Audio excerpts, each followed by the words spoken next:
नमस्कार, welcome to study IQ. मैं हूं प्रशांत धवन। देखिए, एक चीज होती है करिश्मा और स्टार पावर। डोनाल्ड ट्रंप के पास दोनों इतनी सारी है कि हाल ही में इन्होंने एक स्टेटमेंट दी कि पीएम मोदी जब यूएस में आएंगे तो ट्रंप इनसे मिलेंगे ना। पीएम मोदी जब यूएस जाएंगे तो इनकी मीटिंग ऑब्वियसली कमला हैरिस, जो बाइडेन से भी होगी, मगर कोई मीडिया हाउस उसको इतना कवर कर नहीं रहा। सारी अटेंशन जा चुकी है डोनाल्ड ट्रंप पे। ये स्टारडम है इनका आज के समय, आप कह लीजिए पॉलिटिकल वर्ल्ड में। इनकी ये जो स्टेटमेंट है ना, कि पहली बात तो इंडिया एक बहुत ही बड़ा अब्यूजर है टैरिफ का और Modi is a fantastic man, ये सोशल मीडिया पे हो चुकी है वायरल। तो सबसे पहले जो ये स्टेटमेंट है बाय डोनाल्ड ट्रंप, जहां पे उन्होंने बोला है कि मोदी जी बहुत ही जल्द यूएस आने वाले हैं, ये इनसे मिलेंगे। इस स्टेटमेंट के बारे में हम बात करते हैं और फिर हम बात करेंगे कि डोनाल्ड ट्रंप ने इंडिया की न्यूक्लियर फोर्स के बारे में स्टेटमेंट क्यों दी है। He happens to be coming to meet me next week. And Modi, he's fantastic. I mean, fantastic man. A lot of these leaders are fantastic. You have to understand one thing. They're 100%. These people are the sharpest people. They're not a little bit backward. They are at the top. You know the expression, they're at the top of their game, and they use it against us. But India is very tough. Brazil is very tough. There are certain countries, I can tell you every one. I can give you from top to bottom. China is the toughest of all, but we were taking care of China with the tariffs. So we're going to do a reciprocal trade. If anybody charges us 10 cents, if they charge us $2, if they charge us 100%, 250, we charge them the same thing. And you know what's going to happen? Everything's going to disappear, and we're going to end up having free trade again. And if it doesn't disappear, we're going to take in a lot of money. Okay? Now जो यहाँ पर Trump ने बातें कही हैं, इनको analyse करते हैं। पहली बात तो मोदी जी यूएस जाने वाले हैं। देखिए, ये न्यूज सबसे पहले सामने आई थी जब जो बाइडन ने सडनली अनाउंस कर दिया कि ये क्वाड समिट को होस्ट करेंगे इन यूएस। जैसे मैंने आपको बताया था, इस पूरे साल कई बार क्वाड समिट नहीं हुआ, काफी बार डिले होता रहा। और अब फिर क्वेश्चन ये था कि नवंबर महीने में यूएस में होंगे चुनाव, तो क्वाड समिट कब होगा, क्योंकि बाइडन कैंपेनिंग में बिजी थे। बट सरप्राइजिंगली, जैसे आप जानते हैं, बाइडन अब इलेक्शन में कैंपेन नहीं कर रहे। उन्होंने अपना नाम पीछे ले लिया है, उनकी जगह खड़ी हो गई है कमला हैरिस।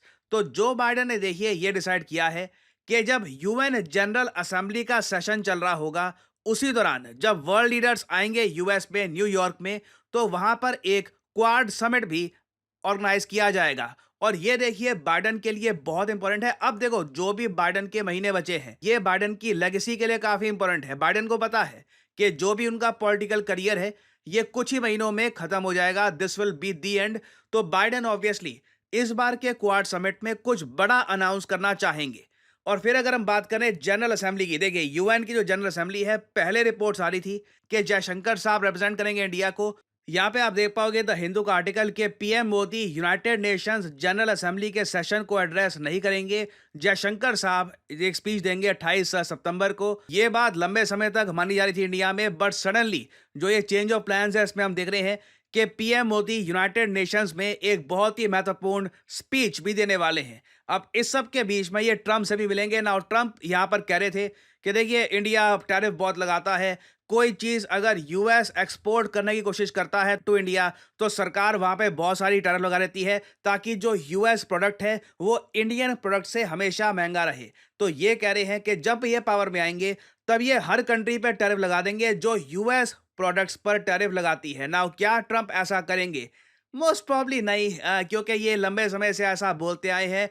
ये हार्ली डेविडसन के बारे में बोलते थे, ऐसा कई इश्यूज के बारे में। और ये आप कह लीजिए ट्रंप अपने बस वोटर बेस को बता रहे हैं कि मैं यूएस का नाम डूबने नहीं दूंगा, हर जगह यूएस की जो बात है ऊपर रखूंगा। और साथ में ये भी कह रहे थे कि ये अज्यूम मत कर लेना कि कोई लीडर बैकवर्ड थिंकिंग है, क्योंकि देखो, जो ट्रंप का वोटर बेस है, ये बहुत ही रूढ़िवादी अमेरिकन हैं। ये वो अमेरिकन हैं जिनसे आप मैप में उनको दिखाओ ना कि बताओ चाइना कहाँ पे, इंडिया कहाँ पे है, तो वो प्रॉपर्ली पॉइंट आउट भी नहीं कर पाएंगे। इनके हिसाब से दुनिया में बस यूएस ही है, यूएस सेंटर है, और बाकी जो दुनिया बहुत पीछे रह चुकी है। तो ये अपने वोटर बेस को बता रहे थे कि ये अज्यूम मत कर लेना कि इंडिया का कोई लीडर है तो थोड़ा सा बैकवर्ड थिंकिंग होगा। नहीं, ये लोग बहुत शार्प होते हैं, they are at the top of their game. और यूएस को भी ट्रंप जैसा, सिंस ये खुद अपना कैंपेन कर रहे हैं, यूएस को भी ट्रंप जैसा शार्प लीडर चाहिए, जो ऐसे लीडर्स के सामने यूएस की बात रख पाए। और इसी लाइन में देखिए ट्रंप ने बात करी है न्यूक्लियर वेपन्स की कि देखिए पाकिस्तान के पास न्यूक्लियर वेपन्स है। ये बेसिकली अपनी भोली भाली जनता जो अबॉर्शन बैन करना चाहती है और वेरियस और इनके जो इश्यूज हैं, इनको ये समझा रहे हैं कि देखिए दुनिया बहुत ज़्यादा कठिन हो चुकी है। अब ऐसा नहीं है कि यूएस के सामने सब झुक जाते हैं। पाकिस्तान जैसा देश भी न्यूक्लियर वेपन्स रखता है आज के समय। ये ऑफ कोर्स ट्रंप के वोटर बेस के लिए नई न्यूज़ थी। और फिर ये कहते हैं कि इंडिया के पास भी बहुत ही ज़्यादा पावरफुल न्यूक्लियर फोर्स है। ये जो क्लिप है ये आप देखिए। We have to have people that are respected by the opponent, by the other side, by other countries that have this. Even Pakistan has nuclear weapons. We have countries. India has a lot of nuclear force. We have countries that have tremendous nuclear power. And when I hear these people talking about global warming, that's the global warming you have to worry about. Not that the ocean's going to rise in 400 years an eighth of an inch, and you'll have more seafront property, right, if that happens. I said, is that good or bad? I said, isn't that a good thing? If I have a little property on the ocean, I have a little bit more property. I have a little bit more ocean.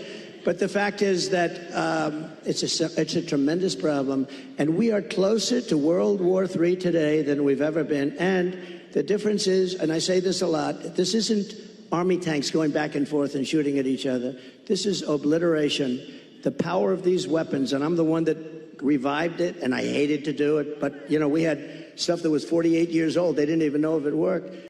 ना यहाँ पर Trump ने पहली बात तो अपने voter base को चेतावनी दी है कि दुनिया वर्ल्ड वॉर 3 के बहुत ज़्यादा करीब है। और ये यहाँ पर टैंक्स और गोला बारूद की बात नहीं कर रहे। We are talking about nuclear weapons. World war 3 में एक्सेसिवली न्यूक्लियर वेपन्स के यूज़ होने की पॉसिबिलिटी बनी हुई है। और सिंस इन्होंने इंडिया की न्यूक्लियर फोर्स का मेंशन किया ना, यहाँ पे आपको समझना होगा। मैंने 3 महीने पहले ये वीडियो बनाई थी आपके लिए। इंडिया ने ओवरटेक कर लिया है पाकिस्तान को न्यूक्लियर वेपन्स के मामले में।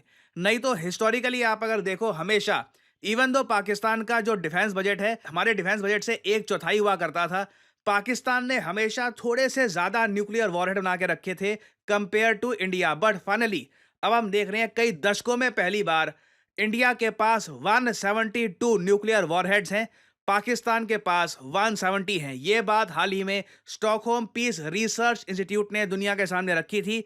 और आप समझ लीजिए ट्रंप जैसे लीडर्स को भी इसके बारे में पता है कि इंडिया अब आगे निकल चुका है पाकिस्तान से और इंडिया रैपिडली अपना जो न्यूक्लियर आर्सेनल है इसको बिल्ड कर रहा है। तो ट्रंप यहाँ पे अपनी जनता को ये बता रहे हैं कि देखो, हमारे लीडर्स ऐसे होने चाहिए जो इंटरनेशनली ऐसे डिफिकल्ट कंट्रीज से बात कर पाए जिनके पास न्यूक्लियर वेपन्स हैं। वर्ल्ड वॉर 2 बिल्कुल होराइजन पे हैं। हम कमला हैरिस जैसी इनएक्सपीरियंस लीडर पर डिपेंड नहीं कर सकते।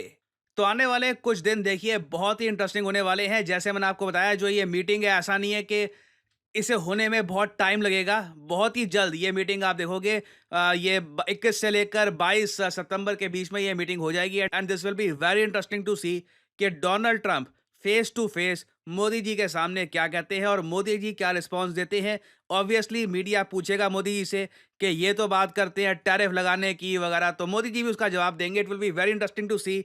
ऑब्वियसली मैं आपके लिए उस वक्त अपडेटेड वीडियो ले आऊँगा। और फाइनली मैं आपसे यहाँ पे एक सवाल पूछूंगा। देखिए बहुत ही एक अच्छी न्यूज़ आई है। चंद्रयान 4 मिशन ये कैबिनेट ने क्लियर कर दिया है। इसका बजट अनाउंस कर दिया जा चुका है 2104 करोड़ इंडियन रुपीस। ये होगा बजट चंद्रयान 4 का। और याद रखिएगा ये बहुत ही एक एडवांस मिशन होने वाला है। आपको बताना है कि किस साल तक अभी हमारा टारगेट है कि चंद्रयान 4 को हम लॉन्च करेंगे।